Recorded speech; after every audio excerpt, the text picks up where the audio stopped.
Welcome on in, ladies and gentlemen, to another edition of your favorite 3 to 5 to even to sometimes 7-minute podcast in the entire universe, that being Front Stretch's Stock Car Scoop. He's Adam Cheek, I'm Brian Nolan, as we preview and recap every single Friday and every single Sunday, the latest in the NASCAR Cup Series. Adam, we went to Kansas this weekend. Well, to the surprise of nobody, Kyle Larson won his 9th race of the season. Problem is, nobody's locked into the round of 4 with 1 race remaining before the 4 gets locked. So with how tight the margins are heading into the paperclip, what kind of intensity does this set up for the last race of the round of 4?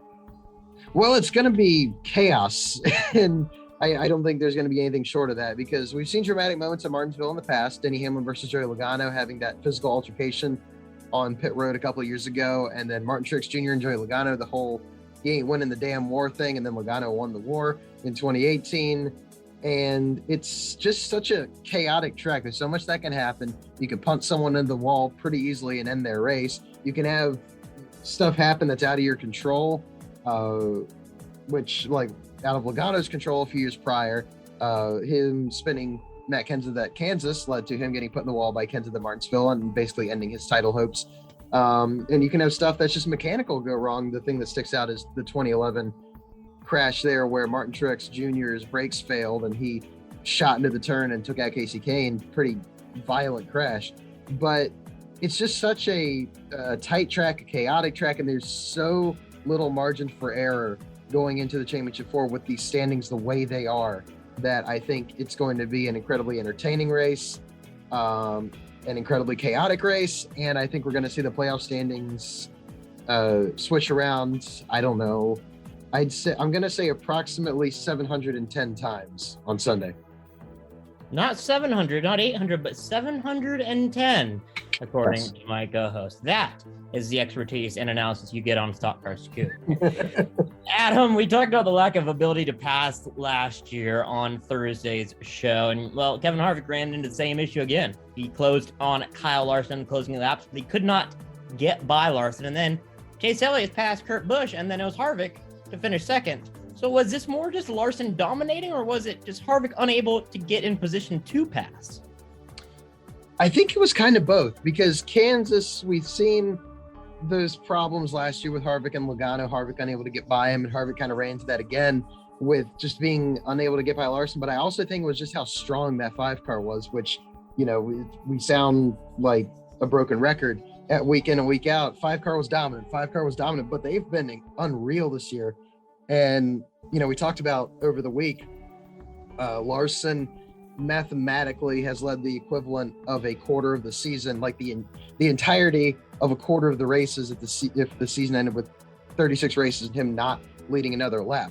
And now he's won a quarter of the races. So he's just had an unreal season. And I think it was a combination of both. I think those Hendrick cars were also strong. William Byron won a stage, Larson won a stage, Chase Elliott finished second. All those cars are so strong that they could kind of compete with each other. But I think it was more just that Larson's car was so strong, and also the package on some level, because Kansas has been a tough track to pass at for a couple of years now. And yeah, I think Harvick just ran into that kind of wall of air, if you will, that wall of whatever, and also that wall of the 5 car. And Larson was able to scoot away even after Harvick closed up to him and get the win. Adam, we got 1 race remaining in the round of 8. Ryan Blaney's 1 behind, 4th place Kyle Busch. Truex is 3 behind, Keselowski is 6 behind, and Joey Logano basically is a must-win situation, 26 points behind. So my question for you is, who has the best shot at locking themselves in? Well, I think it's going to be a toss-up if we're talking about the 4 drivers below the cut line, because Martin Truex Jr. obviously fantastic there. He's got 3 wins at Martinsville, all within the last couple of years. Ryan Blaney, quite a few top 10s. He's got runner-up finishes in both the 2020s races. Joey Logano's got a win, along with the streak of 4 straight top 10s heading there this October. And Brad Keselowski, he's got 2 wins there, just 2 wins, but he's reeled off 5 straight finishes or 5th or better between fall 2018 and fall 2020.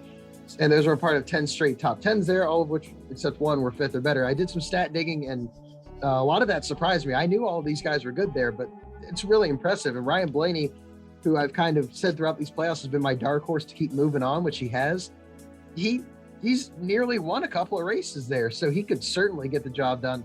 So could all of these guys. Chase Elliott and Denny Hamlin, 30-some points to the good for both of them. Not a whole lot to worry about. Kyle Busch has won at Martinsville before. He's basically right on the cut line. So I think Sunday is going to have a lot of beating and banging. It's going to be chaotic. It's on Halloween, so there's that added level of, mystique or whatever you want to call it.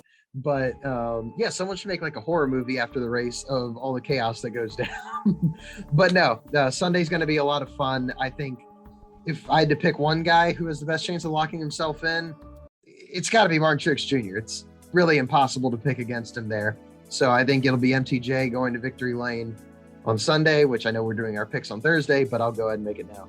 For all the latest on Kansas, check out frontstretch.com, as well as our Twitters at frontstretch, at the Brian Holden, and at Adam N. Cheek. For Adam and everybody here at Frontstretch, thank you so much for joining us.